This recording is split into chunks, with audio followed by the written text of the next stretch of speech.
All right. We have waited the 5 minutes to let any latecomers join. Welcome to this second installment of the lecture series Biographies of Interwar Isms, organized by the Global Biographies Working Group, GloBio, and supported by the International History Department of the London School of Economics, the New Diplomatic History Network, and the Center for Modern European Studies, CEMES, at the University of Copenhagen. The idea behind the series is quite simple. It's to explore how the biography can be used to understand the interwar period as a laboratory of various isms, with roots in the 19th century and repercussions for the remainder of the 20th and now 21st century. Today, we are delighted to hear a lecture by Dr. Laura Almagor, lecturer in 20th century European history at the University of Sheffield, the title being Beyond Zion, the Jewish Territorialist Movement and Interwar Ideologies.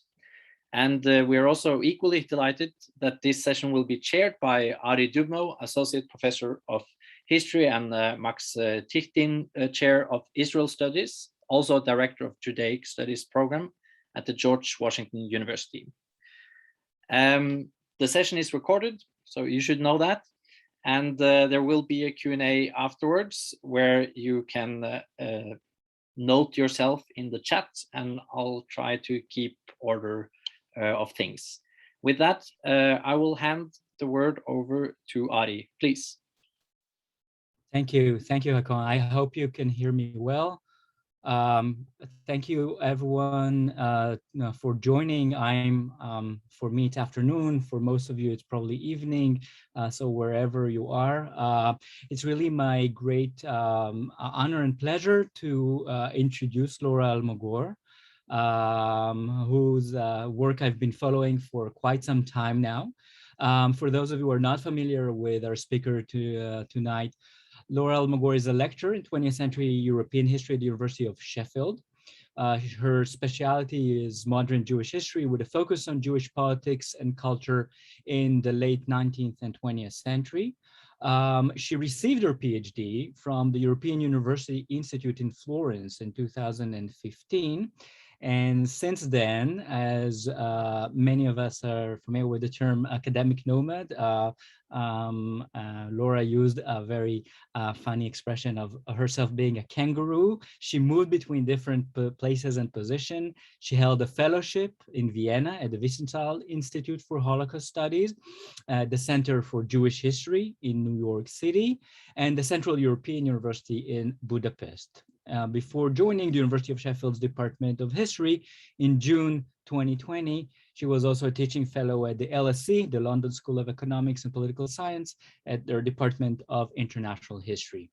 So Almagor's work deals with Jewish political behavior and trajectories in Europe, in North America, and the Middle East, as well as the place of political Jewry within a larger geopolitical context. And her monograph, about which we will hear in the next minutes, is entitled Beyond Zion, the Jewish Territorialist Movement. And it is published literally these days. So in a way, we are honored to be kind of a early launch event for the book. So it's published by the Littman Library of Jewish Civilization. And she also co-edits a volume entitled Global Biographies, Lived History as Method, that will be published by Manchester University Press also this year. So you can see that she's a very prolific and active researcher. And as you heard in Hakon's prefatory remarks, Almagor is one of the co-conspirators in the group that is hosting today's event, Global Biographies Research Network, or GloBio, that you can Google and find online, which is an online platform and forum for the presentation, discussion, and dissemination of all things concerning global biographies, particularly in the 19th, 20th, and 21st century. So with that saying, I will pass the virtual microphone to you, Laura, and who will speak for roughly 40-45 minutes, after which we will open up the floor for a Q&A. Thank you so much, Arie, for that very generous introduction, which really was very generous. Thank you. Also, loads of thanks, of course, to Håkon for including me in this series of what is really a list of very eminent speakers. I'm the second in line, but there's a bunch of really interesting events lined up under this umbrella of Biographies of Interwar Isms. So I would highly recommend anyone who's interested in that to follow up, go to our GloBio website, have a look and sign up for future events as well. But today, we're going to focus on other things.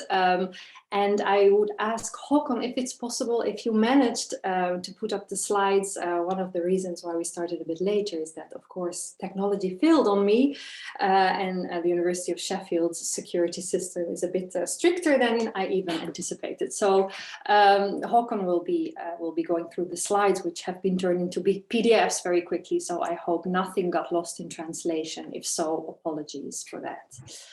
So today's lecture is being recorded, so I will refrain from the usual barrage of profanity that some of you may be used to from me. But I do hope that that my presentation, my talk, will provoke you in some way to at least engage with some of the main themes in the Q&A at the very end. All right, so let's see if I'll be successful in that. In 1967, Michael Astor, a territorialist, wrote in his Yiddish language history of the Freeland League for Jewish Territorial Colonization. He wrote, "Jewish life during the past 80 years, with all its multifaceted trends and processes, complex and full of contradictions, with its ramified and divisive spiritual world, was reduced to the naive and childish formula with a happy end, the establishment of the State of Israel." Now, Astor's comment can be read as much a critique of the Zionists, what he considered to be narrow focus on Palestine as the geographical location for the future of Jews, as it was a critique of the post-1948 historiography dealing with the history of Jewish politics more generally speaking. Now, many of us may know the platitude that victors generally write histories, but I would argue that that's very much true here in the case of the Jewish territorialist movement. But I would also ask, was there in fact a battle that was won by Zionism at the end of the day? And doesn't thinking in such binaries obscure the much more multicolored reality of what David Myers has famously termed the lost Atlantis of Jewish political behavior? And to ask that question is, in a way, to answer it. I, of course, believe that thinking in that binary way is a bit of an issue and obscures a much more interesting story that I hope to be contributing to some extent. So as of 1905, the Jewish territorialist movement searched for places of settlement for Jews outside both Europe and Palestine. And in this talk today, I will explore the way in which the movement's leaders represented, but also challenged and maybe in some ways even shaped the at times competing Jewish and non-Jewish political ideologies of the day. And I will be focusing on Zionism, Yiddishism, diaspora nationalism, but also socialism, communism, and colonialism. Now, even though I talk to you today under this umbrella of a larger lecture series, this is also not so secretly somewhat of a book talk, or at least a pre-publication book talk. So here you have it, the cover image of my forthcoming book, which actually today went to press. I got confirmation today, so it really should be a few weeks away. Let's keep our fingers crossed. I certainly do. I can't wait to finally hold the book in my hand. So just very generally, before I dive into the more narrow focus of today, just a few words about the book's main intervention, the overarching thing that I'm trying to do in the book, which really falls into two interventions. So first of all, I try to write the history of this particular movement into this lost Atlantis of Jewish political behavior, insert this story into this larger narrative that is really developing and emerging as a very interesting story, especially thanks to the labor of historians of the last more or less decade and a half. So that's the Jewish intervention. But at the same time, I also argue that looking at this arguably very marginal movement helps us to critically examine larger geopolitical trends and discourses, especially those pertaining to place, space, peoplehood, the shifting world order of the interwar and post-war period. So I think exploring the discourses and ideologies used by this movement helps us to understand this larger story, and vice versa. This larger geopolitical context also helps us to better understand where the protagonists of this story come from.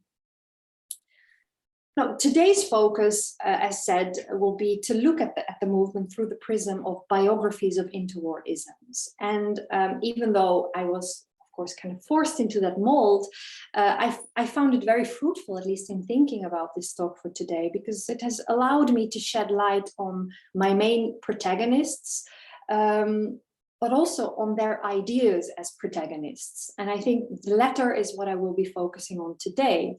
So in other words, it's biographies of people, but also biographies of ideas and even ideologies. So this is how my talk today will be also structured. After a short introduction, giving you just the parameters, the outlines of the movement's history, I want to go through what I think are the main driving ideas or even ideologies that help us understand the history of this movement. Now, this will be somewhat of an artificial division. There will be a bit of a tension in discussing all these ideas as separate entities. As you will see, some of them and many of them actually bleed into one another as well. But for the purpose of today's exercise, which is really the first time that I'm doing it this way, so you all, my dear audience, also figure a bit as my guinea pigs today. For the purpose of doing that, I will focus on the ideas in separation from one another as well. Now, I said that I'm kind of cheating by using this opportunity as a book talk, but I'll also be cheating a bit by veering away from the temporal focus of biographies of interwar isms. I will talk a lot about the interwar period, but I will also take it into the post-war period, because to understand territorialism, I think this directly post-war period is really important. And apart from the fact that that suits my narrative very well, I think one of the merits and also one of the arguments of my book is that looking at this movement helps to challenge accepted temporal delineations, especially in Jewish studies where so much of modern Jewish history is written and marked by the pre and post-Holocaust era, which for the territorialists is of course an equally important event as for other segments of Jewish society and societies. But it's not the watershed moment that you might think it is. So this story is also a lot about continuity as much as it is about rupture. I have a bunch of slides that Håkon will help me show. Don't worry, they're not too wordy. Most of it is images, part of which are also in the book. So bear with me as I talk you through this visual material as well. Now, just a very short, brief, sweeping overview of what territorialist history was really about. Inevitably, I will gloss over things quite quickly. So if there's anything that you feel you would like to ask me about, or you think I should have talked about more in terms of the factual history of the movement, then don't hesitate to ask me about that at the very end in the Q&A. So territorialism, my territorialism, and I'll say more about that in a minute, why I say my territorialism, starts in 1905 at the 7th Zionist Conference. Håkon, if you could go to the next slide. At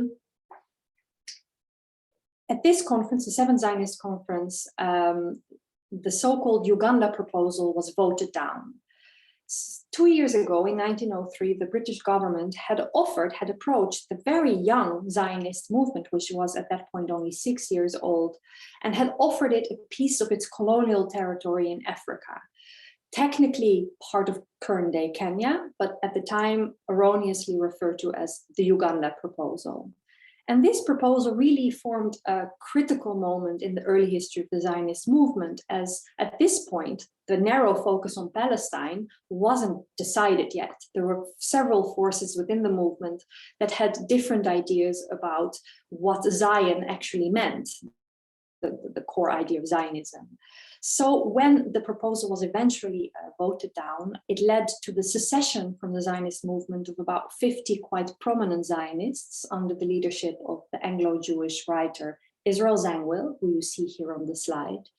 They left the room and they immediately formed their own organization, the Jewish Territorial Organization, which is usually referred to by its Yiddish acronym ITO. So I will be referring to it as well as the ITO. And the ITO saw itself as essentially the most Zionist movement, because it saw itself as a pragmatic movement that sought imminent solutions for the Jewish plight, rather than following what they considered to be the phantasmagorical aim of settling Jews in Palestine, which was at the time part of the Ottoman Empire, and didn't seem a realistic solution at all. So once the British came and said, we're offering you a particular territory, Zangwill and the people around him really believed that that opportunity should have been grasped, and it wasn't, so they left mainstream Zionism and formed their own movement. Now, in the following decades, the ITO explored various options, first and foremost within the British Empire, exclusively within an imperial setting. Many of these were explored through different reports, investigations. The most serious projects that the ITO became involved in, though, were the so-called Galveston Project, not technically territorialist, but they became the European partner in this immigration scheme that was really aimed at redirecting Russian Jewish immigrants on their way to the United States, not to arrive in the already overcrowded city of New York, but to actually disperse through the less settled parts of the US via the port city of Galveston. Therefore, it became known as the Galveston Scheme. And this scheme ran from 1907 until the outbreak of the First World War in 1914. The other more serious plan that the ITO was involved in was the Angola plan, where there were various partners involved in thinking about the future of Angola, which was under Portuguese rule. But during the First World War, there were all kinds of ideas about that territory being able to be taken over by other imperial powers. And the ITO saw a chance to become kind of a partner in those discussions as well. This didn't happen. And one could say that the outbreak of the First World War definitely impeded the success of the ITO, as did the 1917 Balfour Declaration, which happened in the context of the war, which was the presumably British promise of a Jewish national home in Palestine. But Zangwill was quite reluctant to draw immediate conclusions from that and to disband the organization. So it kept remained in existence until 1925, when Zangwill eventually did disband it, not too long before his own death the following year in 1926. Now, from that moment onwards, 10 years of apparent silence occurred on the territorialist scene, or in the territorialist story, until the early to mid 1930s, 1934, say, which is when developments in Europe, first and foremost, the rise to power of Hitler and Nazi Germany, but also the rise of anti-Semitism, more generally speaking, on the European continent, drove people to revisit this idea of territorialism.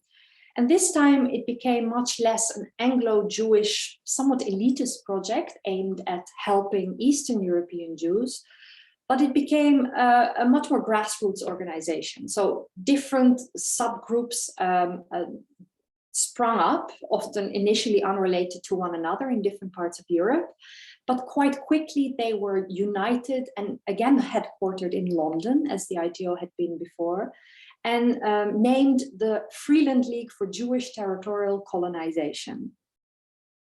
Slide. As mentioned, it was a more grassroots organization. It became much more a Central European-led affair, with the exception of this man, Joseph Leftwich, who was also an Anglo-Jewish figure. He had known Zangwill personally. And for a short time, he was really one of the intellectual leaders of the movement. And from the Central European branches, people looked up to him as the potential new leader. In many of the actually very few histories of territorialism or mentions of the history, Leftwich is often not included. So I mentioned him here also as kind of a forgotten figure within an already partially forgotten history, who actually, when you look at the documents and you look at the archives, was quite crucial and quite relevant.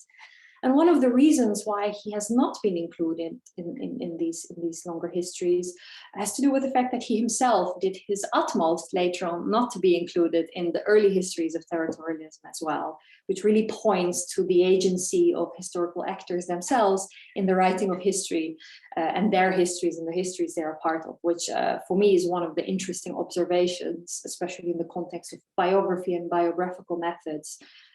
The takeaways from my research.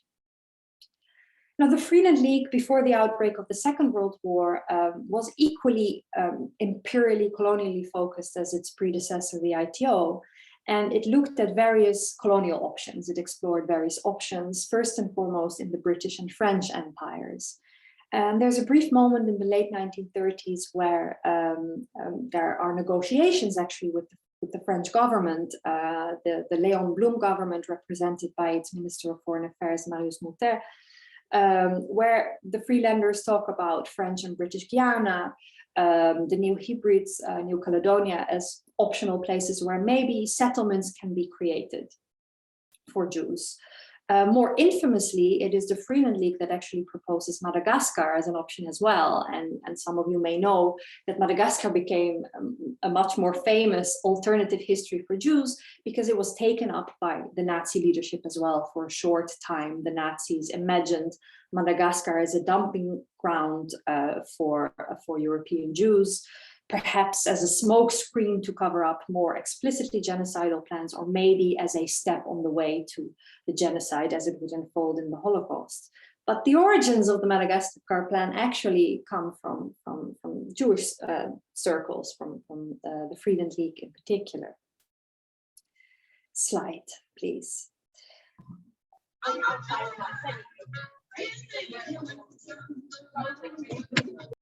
I hear some music in the background, sorry, I'm a little bit distracted. Now, before the outbreak of war, really the most developed plan, which really becomes also one of the most famous plans of the Freeland League, is the plan that is explored in Australia. So this individual, Isaac Nachman Steinberg, who will soon become the main leader of the Freeland League, is sent in 1939 as an emissary to Australia to explore the options of settling Jews in the Kimberley district, in the Kimberleys, in the north of the country.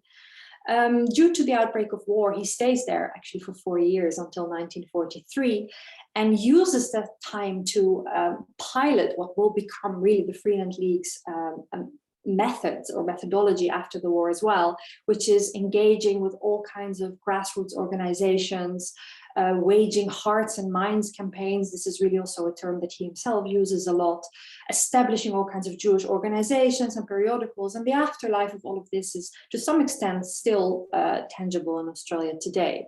So he really inserts himself into the fabric of Jewish Australia. The Kimberley plan, unsurprisingly, also doesn't succeed for various reasons, but there's definitely a precedent created for what comes after. And it, most importantly, establishes Steinberg as the main leader and the main ideologue of what will become the post-war Freeland League. Now, a few words about Steinberg. He was a Russian Jew, a socialist revolutionary, and in fact, the first Commissar of Justice in the very short-lived first cabinet of Lenin, which was a coalition government between the Bolsheviks and the left socialist revolutionaries, which lasted from the October Revolution in 1917 until the Treaty of Brest-Litovsk in March the following year. So this is a very brief period where Steinberg becomes part of really the leadership of this new revolutionary experiment, the Soviet Union, or the precursor to the Soviet Union. And this will become very important for the way he develops his later political career, which then at the end of the day feeds into his territorialist activities as well. Slide, please. Now, the final project that I should mention here, and with that we also get to the end of the outline of the story of territorialism, is the plan that is explored just after the end of the Second World War in the Dutch colony of Suriname, Dutch Guiana, which is geographically between British and French Guiana in Latin America. And this plan is on the table between 1946 and 1948. And it is by all means really the most seriously explored project for the Freeland League. And this is where they, for the first time, really sense victory. There's various expeditions organized to Suriname. The Staten van Suriname, the Surinamese legislative body, actually approves an initial plan. And here we see an announcement in actually an American periodical, PM, that outlines, it's not very clearly visible here, I see the text, but it just shows how this plan really resonates in Jewish and beyond Jewish contexts as well. I should also mention by this point, the Freeland League headquarters have moved from London to New York City, as has Steinberg after his return from Australia. So the power center and the intellectual center for the movement is now newly placed in North America and is also trying to become part of the American Jewish political scene. And from that vantage point, it also looks geographically to the Americas as a more interesting place for their settlement projects to take place. The Staten van Suriname accepts the plan. Behind the scene, the Dutch government is actually not so interested, but that doesn't become so clear because we find ourselves also in a period of transition in general, in terms of the colonial world order, and in Suriname in particular, because this is really the years in which a recalibration of the division of power is taking place. So there is a partial enfranchisement of the local political elite. They feel that they are getting very close to independence, but of course from the colonial perspective in The Hague, that is not yet the case. So this relatively small project becomes also part of those changing power dynamics, and it is very unclear for the Freeland League where all of this is going, but I'll say a few more things about that later on as well. In any case, the Suriname plan gets moved off the table in August 1948 for various reasons. The most obvious one being the establishment of the State of Israel just 3 months before in May, which makes especially the Dutch authorities very reluctant to be supportive of what could be perceived as a competitive project somewhere else. At the same time, the Dutch are waging a colonial war in Suriname, or in the Dutch East Indies, in soon to be Indonesia at the time. The growing Cold War context also makes the authorities quite reluctant to be open to what will essentially be Eastern European Jewish immigrants that at this point are refugees in refugee camps in Europe. But there is a lot of kind of anti-Eastern European discourse merged with anti-Semitic tropes as well when you look at the sources and you see the reasoning behind the scenes for rejecting this plan at the end of the day. Now, Suriname really marks the end of the political active life of the territorialist movement. But it doesn't mean that the Freeland League stops existing. It becomes an actually pretty vocal partner in the growing critical discussions, Jewish discussions, criticizing the Zionist conduct in Palestine than Israel. So it publishes a lot of those criticisms. It engages in the American Jewish political community very much, and it reinvents itself, especially after Steinberg's death in 1957, as a Yiddishist organization. And I'll also talk a little bit more about Yiddishism in a minute.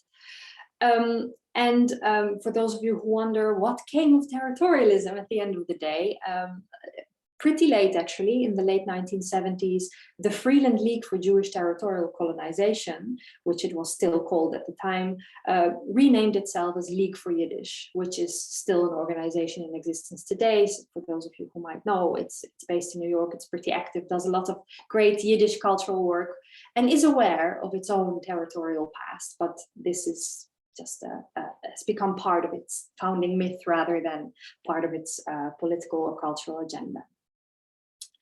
So that is as a sweeping overview of territorialists' history. Now over to the isms, the core of what I wanted to experiment and share with you today. Slide, please. Here we see, sorry, I forgot that this one is here. I also really wanted to mention this individual. This is Steinberg's daughter, Ada Siegel, born Ada Steinberg, who really also becomes part of this post-war reinvention of the Freeland League as an American Jewish political organization. She's definitely not part of any of the history books accounts of the story, but she is an absolutely pivotal person, especially in trying to reformulate territorialism and make it palatable for an American Jewish audience. Very interesting person who died very, very young, but managed to make her mark in various ways. Happy to talk a bit more about her if anyone is interested in the Q&A as well. A slide, please. So here they are, the isms that I want to briefly use as molds really to touch upon several key features of what I think forms territorialist ideology. Slide.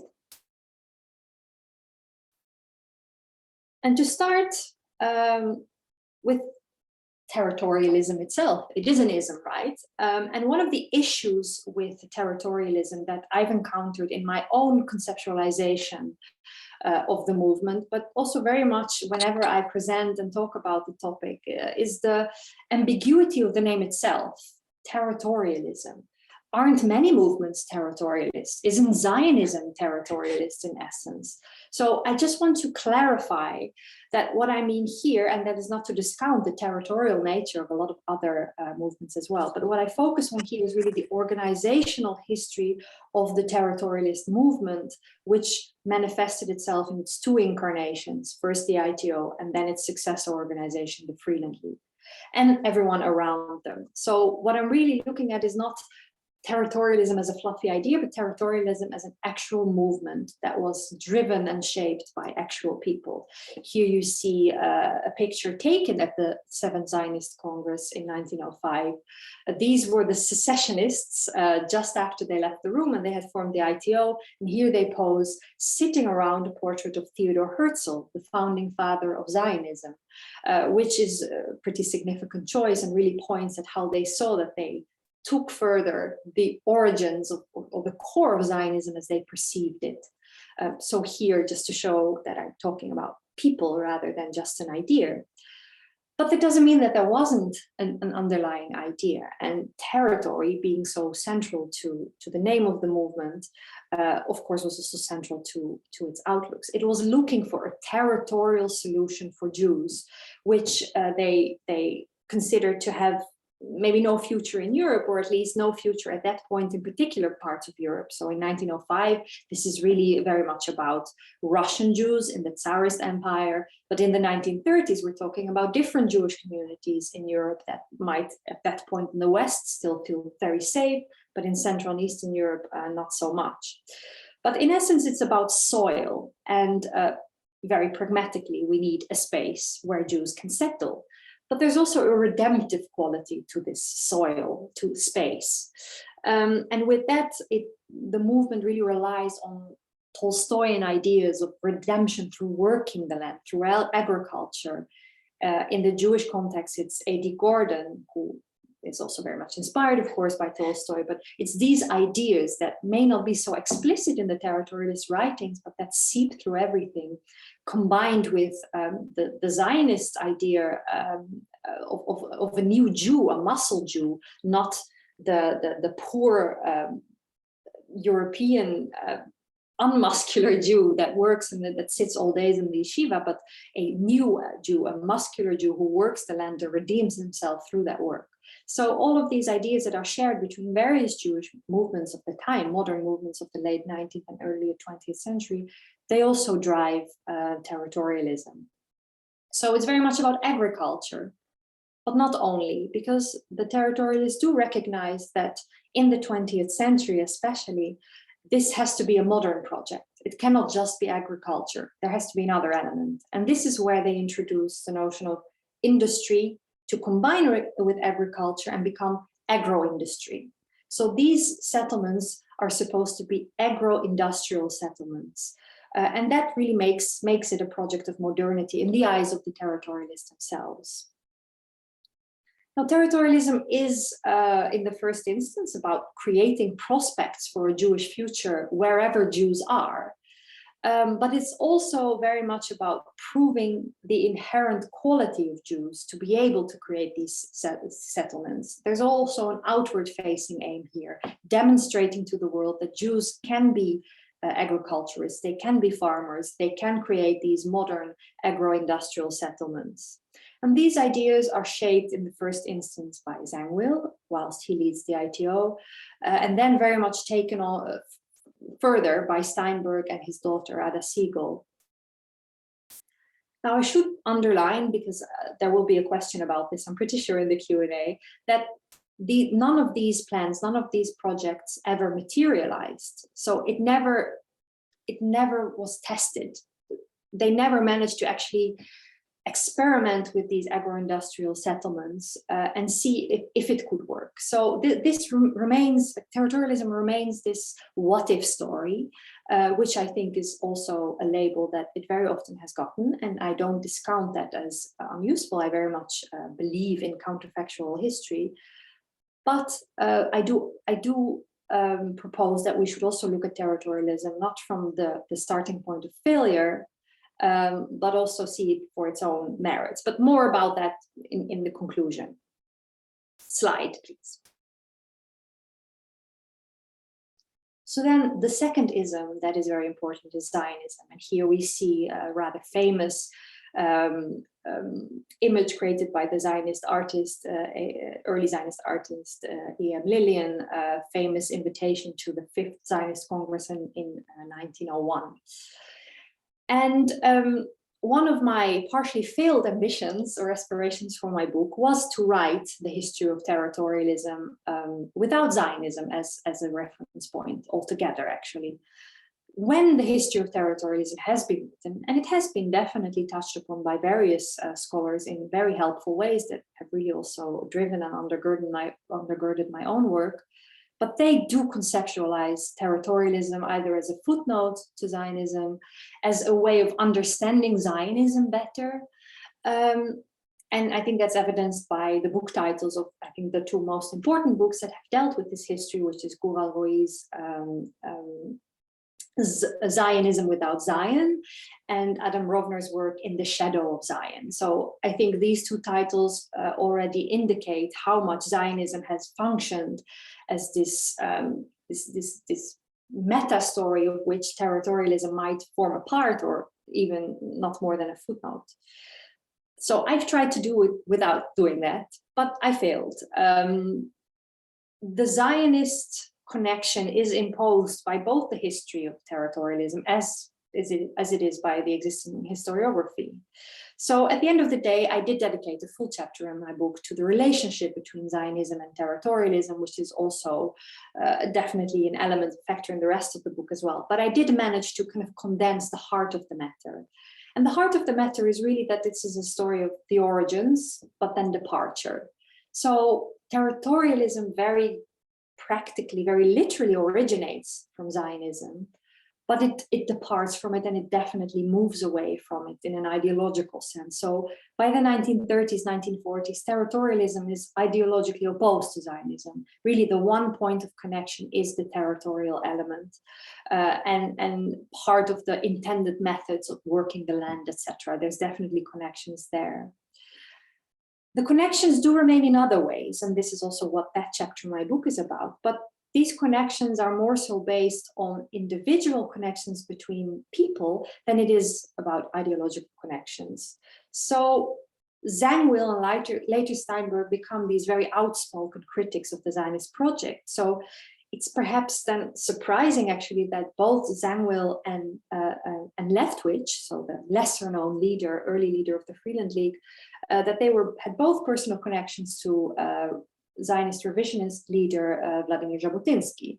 So Zangwill collaborated with Jabotinsky in setting up an ill-fated and never really materialized, but still planned a military unit during the First World War. And Leftwich actually was a close acquaintance of Jabotinsky and revisionists, and labored on behalf of the revisionists in various ways also after Jabotinsky dies in 1940. When the Freeland League is established in the mid-1930s, one of its core members, British members, Leopold Kessler, even suggests that Jabotinsky could be the leader of the new territorialist movement. So this is quite interesting. Now, when we look at Steinberg, he was probably the furthest away from Zionism. He had no personal connection to the movement growing up in revolutionary Russia. But he did later, and this brings us into the post-war period, develop very close relationships with Natan Khofshi and Rav Benjamin, who are the leaders of Ichut, Unity. And for those of you who are really into these matters, Ichut was the successor organization to Brit Shalom, and they were both pacifist Zionist movements. They were Zionist, explicitly Zionist, but they believed in a very different path for Zionism than the mainstream movement represented and eventually also executed. So in the 1940s, Steinberg, who is very close to Khofshi, both in terms of his own background and coming of age, etc., they establish a very interesting relationship, and there's a fascinating correspondence that is produced by that relationship. So there is this pacifism, this anti-statism that is shared between these, what I in some places have called heterodox Zionists and the later territorialists. And these relationships, once you actually see them emerging, they appeal to the inner diversity of Zionism and Zionist history. And this is an idea that I didn't come up with, this idea of talking about appealing to the inner diversity. I have to thank actually Dirk Moses, who is, I think, in the virtual room with us today, for making me see that as the kind of conclusion to be drawn from all of this. Now, if we take territorialist history, which practically ends in 1948, but we consider it to have an afterlife as well, then we see that relationship even going further, where in the 1950s, a bunch of what could be termed disappointed Zionists or long disappointed Zionists find in territorialism an alternative, an outlet for their Jewish political identities. One of the most famous examples of this is the scholar of nationalism, Hans Kohn, who by the 1950s had long left the Zionist movement, but only then began to labor on behalf of the Freeland League and was also connected to Ichut. So the dominant narrative of Kohn's life is that he becomes this rootless scholar of nationalism who has kind of left all his national affiliations or nationalist affiliations. But I think that gets problematized a bit when we look at his connections to these movements in the 1950s. Slide, please. And that then brings me to another very elusive ism, diaspora nationalism. And in this case, specifically Jewish diaspora nationalism. Of course, this term can be also used to describe other types of nationalism that exist in the same timeframes and geographical areas. But here I focus on Jewish diaspora nationalism, which is very vague and a label that could be attached to various movements. We could think of the folkists. We could even think of Bundism, the Jewish Labor Bund, Marxist Jewish Labor Bund, as being diaspora nationalist and becoming even more so. Even Zionism, after the 1906 Helsingfors conference, actively espouses these diaspora nationalist ideals of investing in Jewish communities in the diaspora. So this is really about non-statist autonomy, cultural autonomy of ethnic minorities and specifically the Jews. It's not a clearly defined concept. I found it very helpful to look at Joshua Carlip's work, who also doesn't offer us a definition of diaspora nationalism, but he does offer the story of the movements, I think, that populate this label, and also the main protagonist of that story. So the driving belief, I think, when looking at these particular specific movements, is that there is a Jewish future in Europe. And this movement, it should be said, has its heyday really in the interwar period in Central and Eastern Europe. And there is a belief there is a Jewish future in Europe, and it's non-statist, which connects it very much to territorialism. And even though the territorialists may have been more pessimistic about this future in Europe, it did always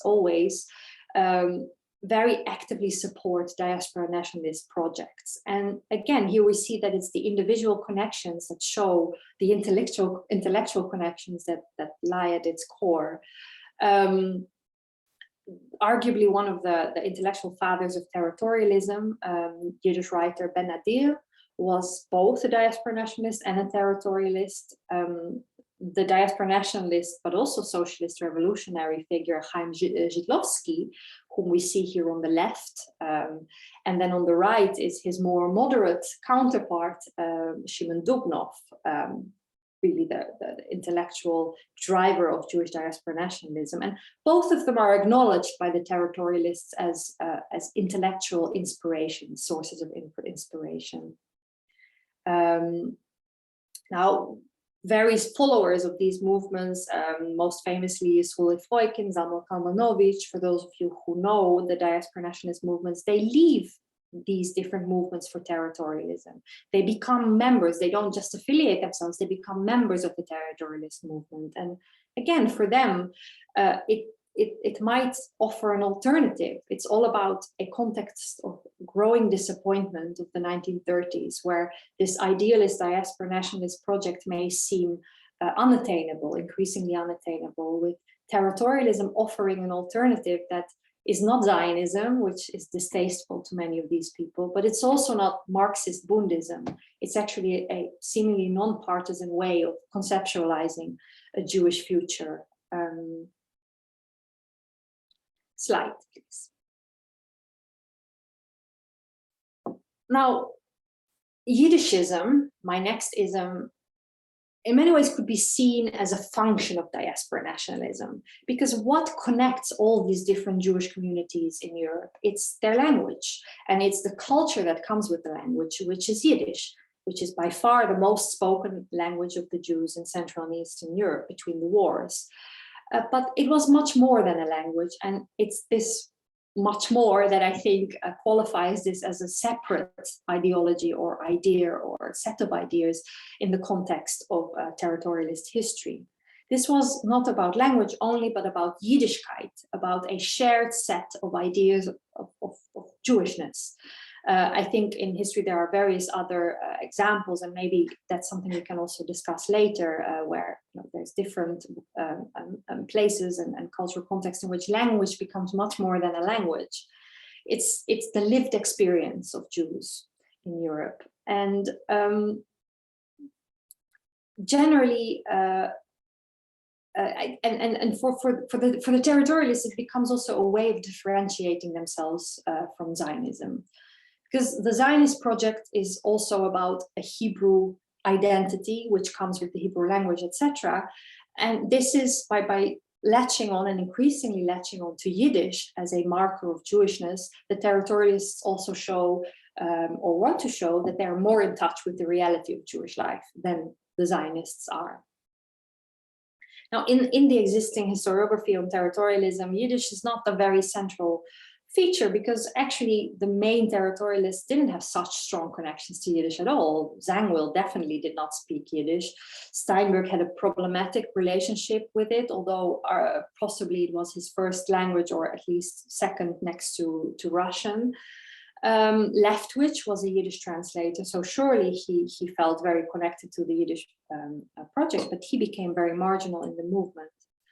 But I would still argue it's very important to look at Yiddishism as a context, ideological context, to understand this wider circle of territorialism, and also to understand how it became attractive to certain very quixotic people.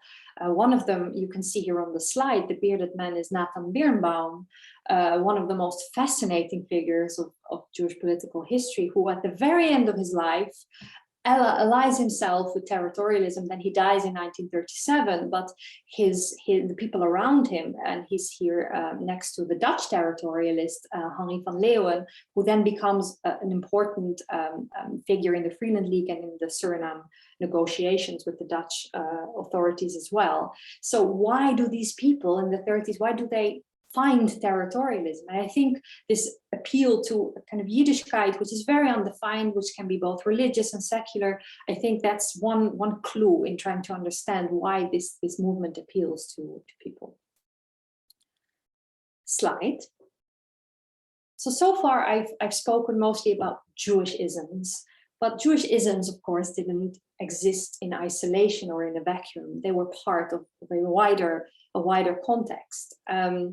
And a very important wider context is the history of socialism and communism. And not just as a political ideological system, because territorialism did not define itself as socialist, but this was definitely the ideological context for the coming of age of several of the main protagonists of the story. First and foremost, Isaac Steinberg. So here we see on the very left on the picture a barely 30-year-old Steinberg in his role as Commissar of Justice in this first cabinet of Lenin. So in the middle you see Vladimir Lenin sitting at his desk.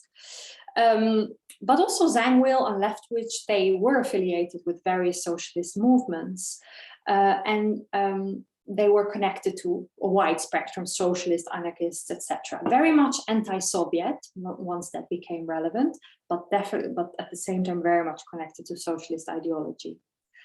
And the socialist revolutionary background of Steinberg especially came to influence the kind of language that became the staple language of the Freeland League, especially in its growing criticism, moral criticism of the Zionist policies in the Middle East, especially its statism, its militarism, there is a direct connection to be made between the left socialist revolutionary ideas and ideologies that shaped Steinberg and how he took that into his Jewish political life later on. And I'd be happy to talk a bit more about that if anyone is interested. And I should also mention that the Marxist Labor Bund, the Jewish Labor Bund, was a movement that didn't sit well with the territorialists. But at the same time, the Bundist successes, this was a very popular party, especially in Poland in the 1930s, it served as an example. It was an inspiration for the territorialists to think of the feasibility of alternatives to Zionism to resonate with the wider public. And then finally, there was the Soviet plan, the Soviet project in Birobidzhan in Siberia, which was established as an autonomous oblast within the Soviet structure in the 1920s, eventually failed, but at the time was seen by a whole lot of Jewish political movements as very inspirational, and the territorialists were not an exception in that. They really saw Birobidzhan as proof for the fact that Jews can work the land and can settle successfully outside of Palestine. Slide.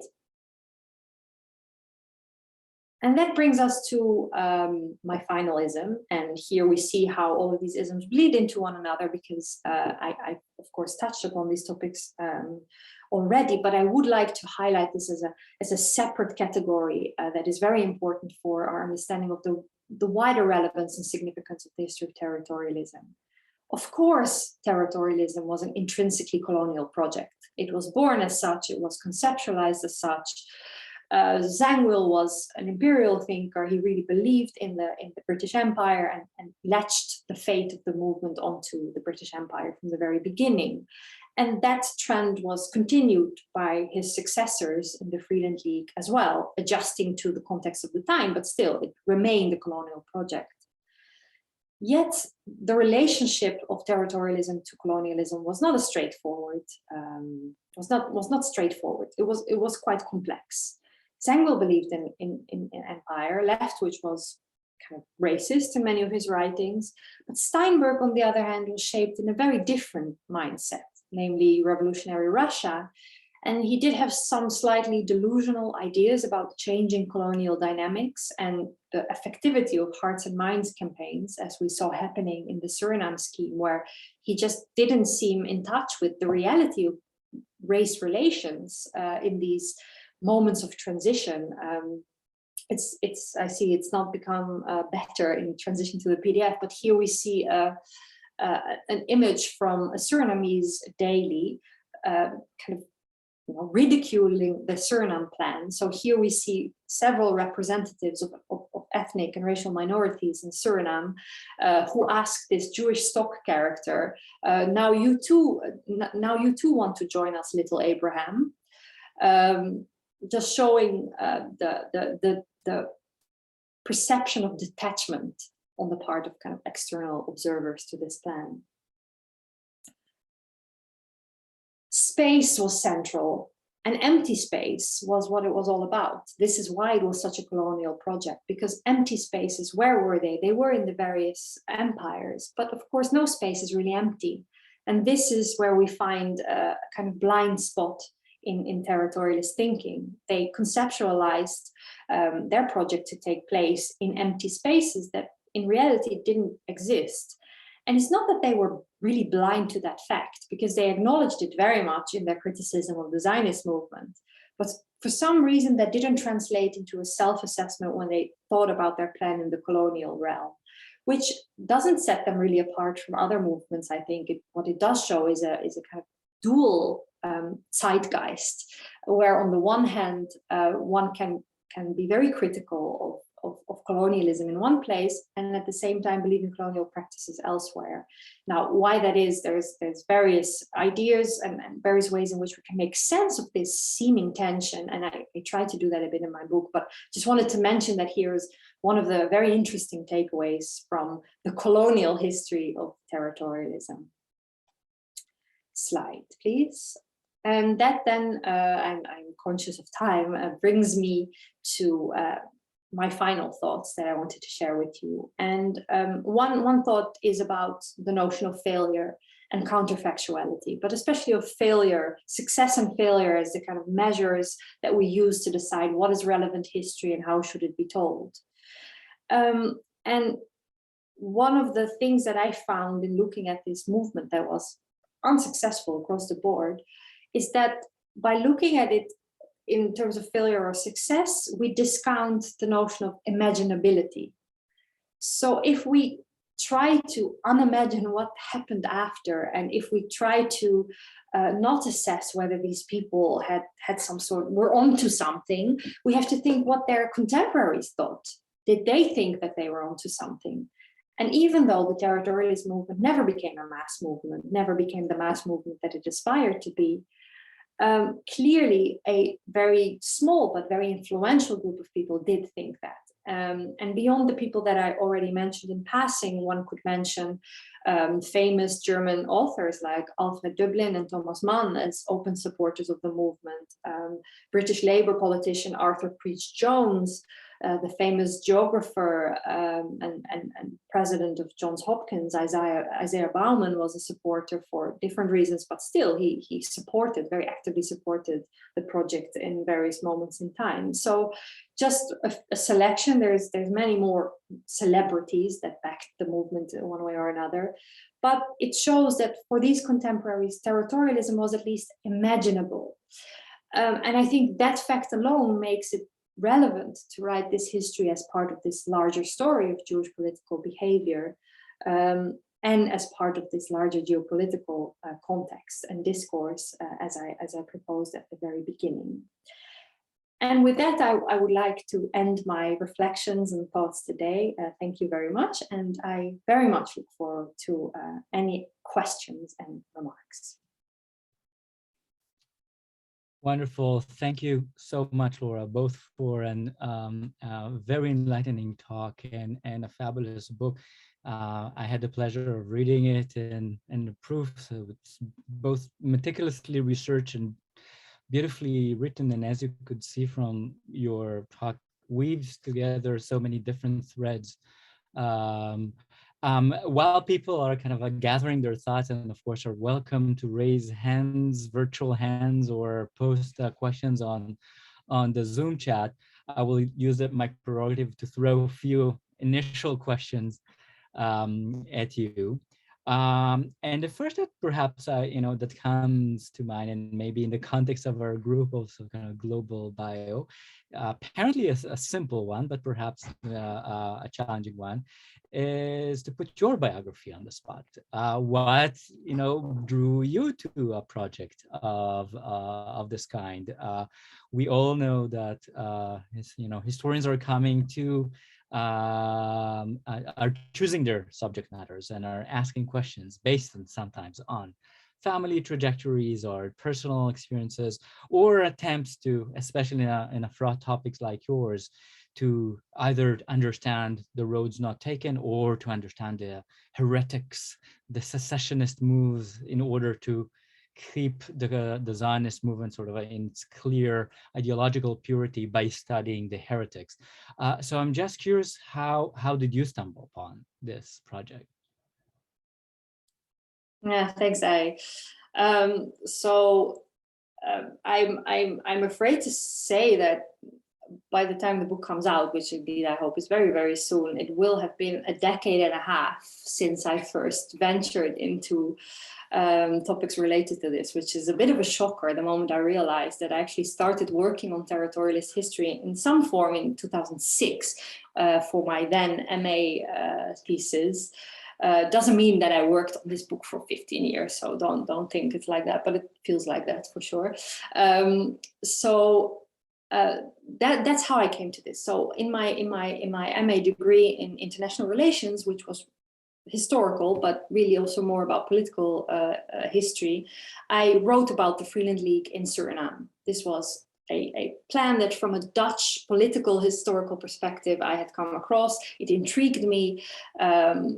Surely it's maybe semi-evident that I have my own background, my own Jewish and actually more specifically Israeli background. So some of this idea of territory and statehood or non-statehood or alternatives to statehood intrigued me.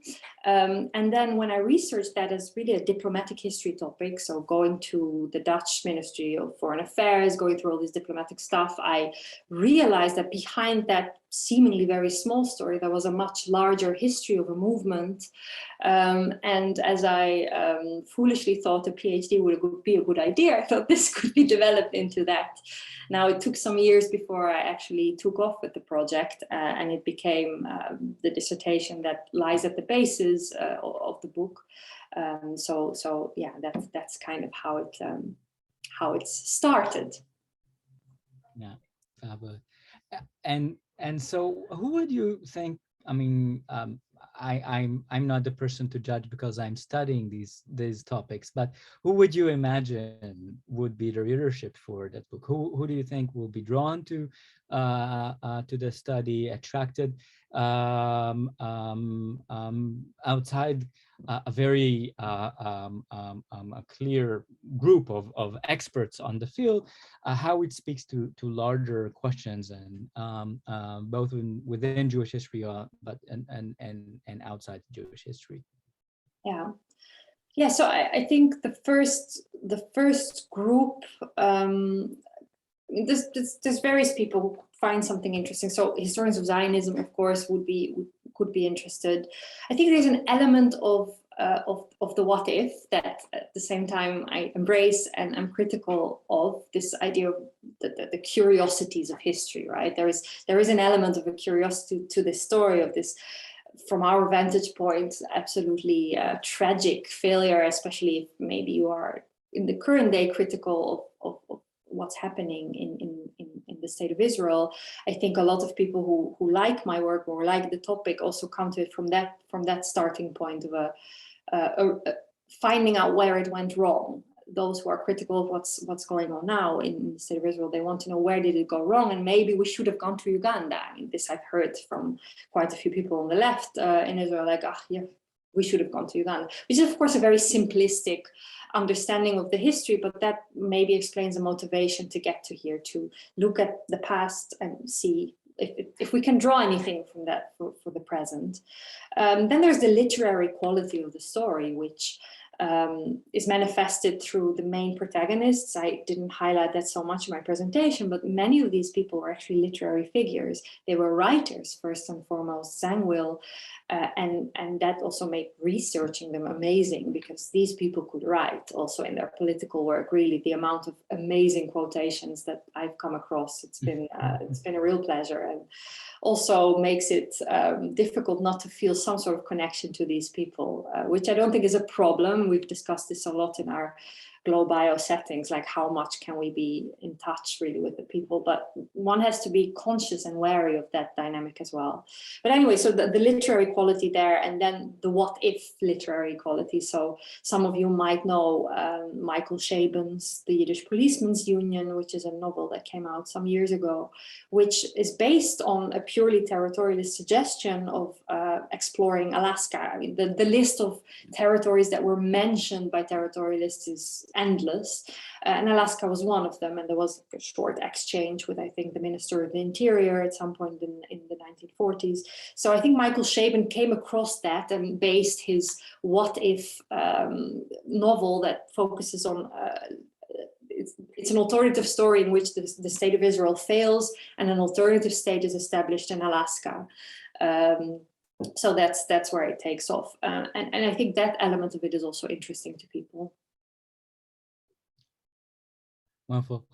And I will ask one more question, and then we'll move to questions that are written on the chat. So for scholars of Jewish political history and more generally and territorialism in particular, there are already several books out there that are studying, that were dedicated to the subject. So how would you characterize your own kind of intervention in that field? What do you, in what regards you continue conversations, the paths of previous scholarship, and in what respects you depart from them and offer an alternative account? No.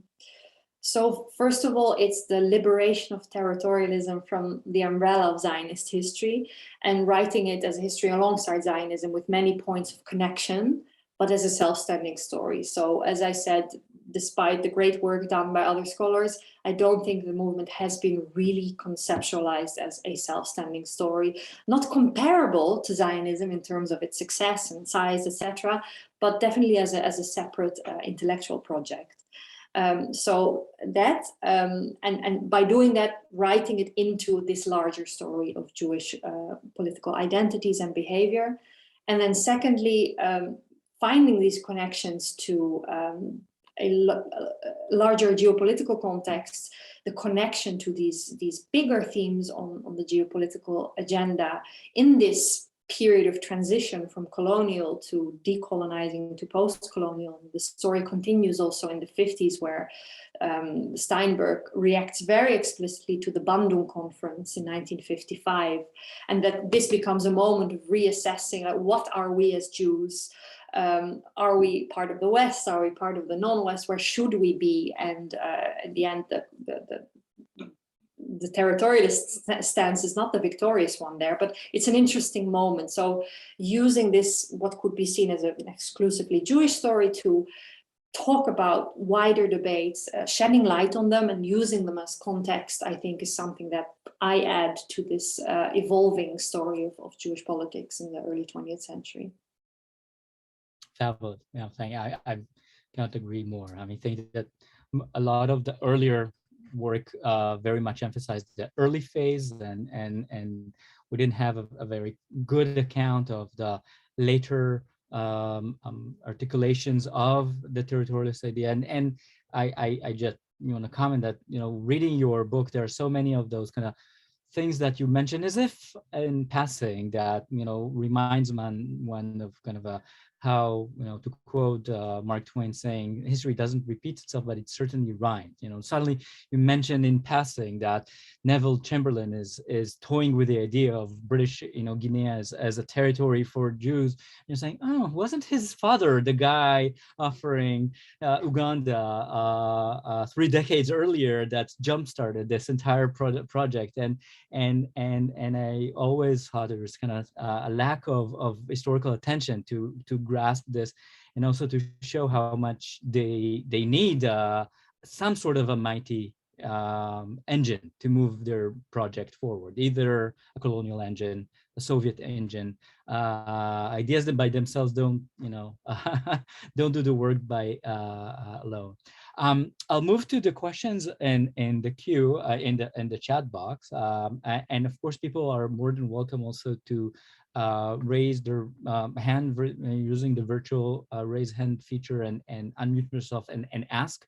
But Joe Morzewski, I hope I didn't butcher the last name, is asking the following question. I'm curious about your comment about colonialism being premised on the idea of empty territory. To your knowledge, are these similarities or differences between the thinking in this concept compared to the doctrine of terra nullius in North American colonialism? Yeah, that's a very good question. Thank you. And this concept of terra nullius is one thread that I followed up on or explored in the context of the research. But I think this is, so thinking about the future, this happens to be really the direction that maybe my research will go. Let's hope. But I do think you're onto something, that this, the prevalence of that notion, which almost becomes a motive of like empty territories, the adventurism that comes with that in the North American context also has this Wild West feeling.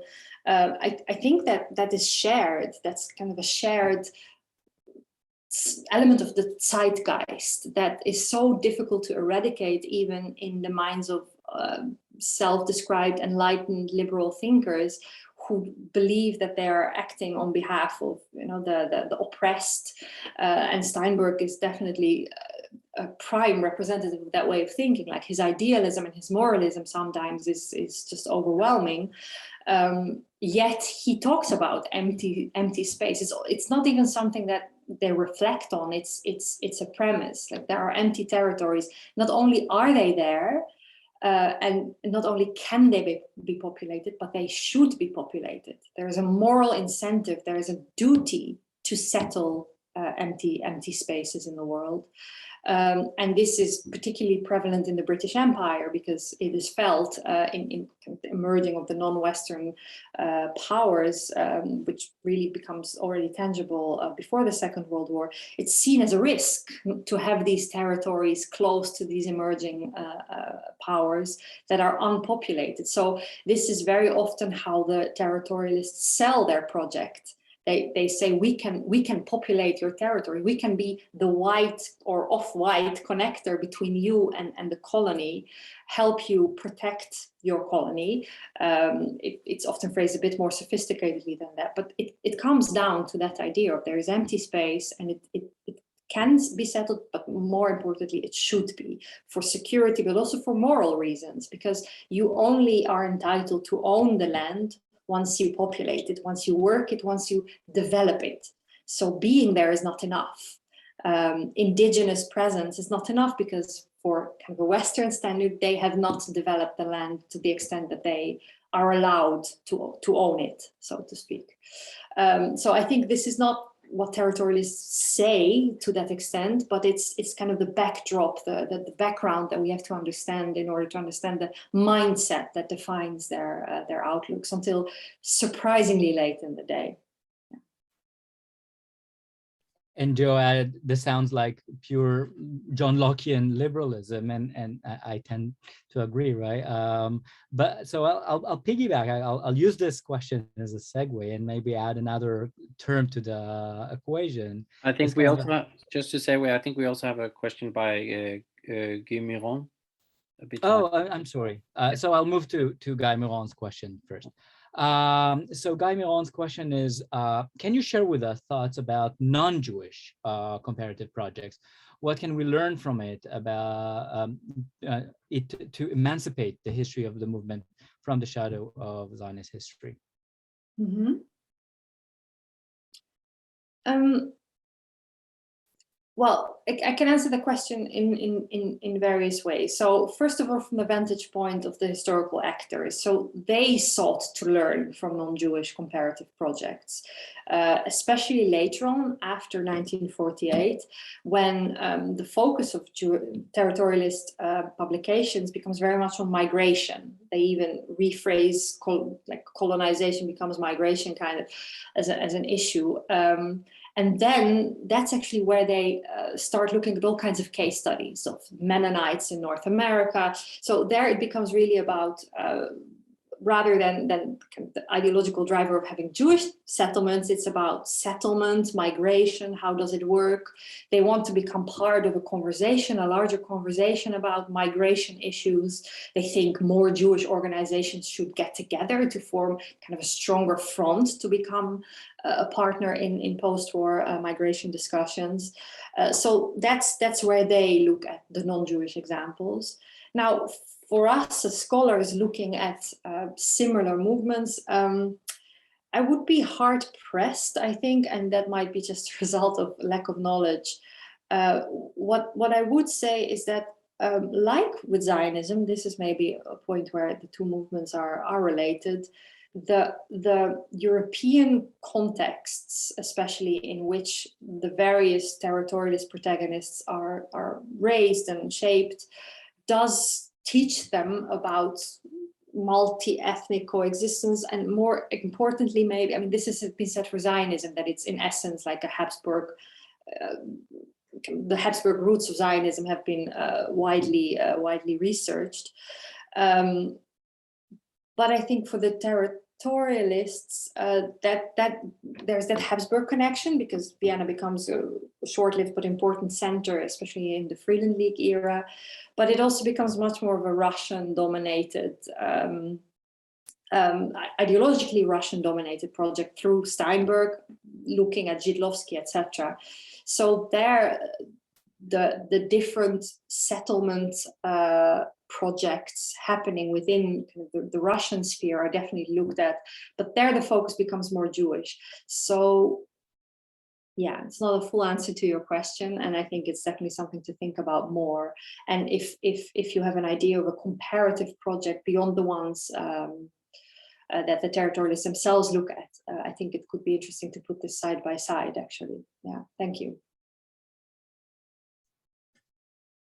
So my question is sort of in to intrigue you, to push you sort of to think perhaps about where would you locate the history that you've written within the trajectory of perhaps history of migrations and refugees and refugeedom. So I know there's a bit of an element of slight anachronism in using the term refugee for 1905, because at least legally speaking, they haven't went through the codification, but the movement does launch itself originally in 1905 at the wake of the Kishinev program, and it's seen not as a project for all Jews anywhere. It's seen as a rescue for those suffering from persecution, discrimination, and so on. And it's in later iteration, as you showed very beautifully in your talk, when it picks up, reawakens like Phoenix arises in the 1930s. It's not a surprise that it emerges a year after the Nazis come to power in Germany, and at the wake of a new wave of discriminatory politics in a different territory. It's now moved from the Russian Empire into Central Eastern Europe, and so on and so forth. And in a way, the dynamic you're telling us, and this is sort of the ambivalent relationship so many of us has with the territorialist movement. On the one hand, it ignites the imagination exactly because it's the alternative to the nation state, as the Jewish nation state project seems as is showing its darker sides, and it's no longer that teleology and dream. But at the same time, it rekindles, as often scholars of refugee resettlement argue, it rekindles dreams of colonialism, as you just pointed in your last comment. Sort of now we have this refugee crisis. Let's turn the crisis into a leverage, turn the defect into an effect, and we have a mighty power to resettle in those virgin, quote unquote, lands and empty lands and so on and so forth. So how do you think, I'm in a very virtual world, as if I'm parachuting you into a conference of scholars who are studying refugee studies and refugee history and so on, how the story you tell us, enriches our understanding and engages in conversation with that type of discourse. Mm. Yeah. I will try to condense my answer around maybe two key moments, or I think there's a lot to be said. But the earlier period, which you, I think, rightly say, the use of refugees for the early 20th century might have a certain anachronistic element to it. But I do think it's very helpful in understanding how territorialism from the very beginning differs from Zionism. Zionism becomes about the ingathering of exiles. Whereas territorialism it's not about that. It's about reacting to the realities of the time. It's very explicitly and self-congratulatorily a pragmatic solution for the Jewish plight. These are really the words used again and again. So whereas for Zionism, the refugees become a function, and they are almost in the background because the ideal is there. It's about the ingathering of the exiles, whoever and wherever they are, including refugees. For territorialists, and even the early ones, it is about these moments of crisis and where do these people go? How do we save individual lives? And connected to that, how do we save Jewish culture, which morphs into then Yiddish and Yiddishkeit as a marker of that unison. So that's the earlier version. I think the where territorialism becomes a very interesting and intrinsic part of the history of migration, and especially forced migration, is in the post-war period, the directly post-war period, where I think, well, the Freenet League very, very, I think, rightly recognizes itself as a potential partial solution for the displaced persons issue, which is massive. This is not just a few refugees in a few camps. We're talking about millions of people, and especially the Jewish segment is large. And in the remnant part, after a year more or less after the end of the war, when most people find their way home or elsewhere, those who remain in camps are, for a large part, Jews. So the very visible refugee crisis of the post-war period is to a large extent a Jewish crisis. And this is exactly how the Freenet League starts arguing for its continued relevance, and also its greater relevance again than Zionism, which doesn't seem to be coming up until the state is effect with a clear direct solution for these Jews. And this is also where the Freenet League garners its biggest support base, in the DP camps. So there's different Freenet League branches established, especially in Austria for various reasons. So what this history can do is actually challenge this idea of DPs as, again, part of the Zionist story, because when looking at that, and this is one of the frozen ideas that I have right now to maybe develop further, is to look at the wider political spectrum of Jewish DPs in general. So a large proportion were Zionists, or at least used Zionism as a way to get to Palestine. But in many camps, the majority of Jews did not want to go to Palestine. They wanted to go to the United States, and then a small group was open to other political affiliations as well. So I think that's where kind of refugee refugees as a topic and the specificity of Jewish politics in the post-war period can come together. And then territorialism is a gateway into this. It shows one particular movement that was for a short period quite successful in various displaced persons camps in Europe. Wonderful. Oh, thank you so much. And I've imposed a very big question on you. And I'm looking at the watch and I see that our timing's running out. So I apologize for the several others who wanted to ask some questions and that I'm sure Laura will be happy to answer thereon. I would want first and foremost again to congratulate you for a very impressive intellectual achievement.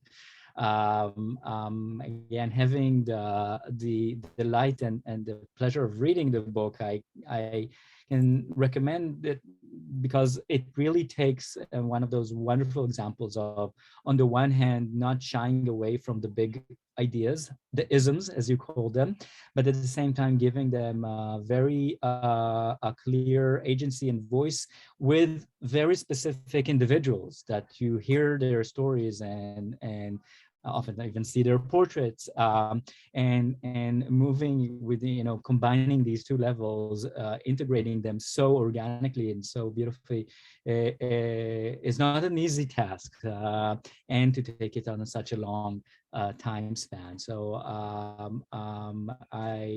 I would like to thank you. I would like to invite everyone to join me in raising a hand and virtually copying.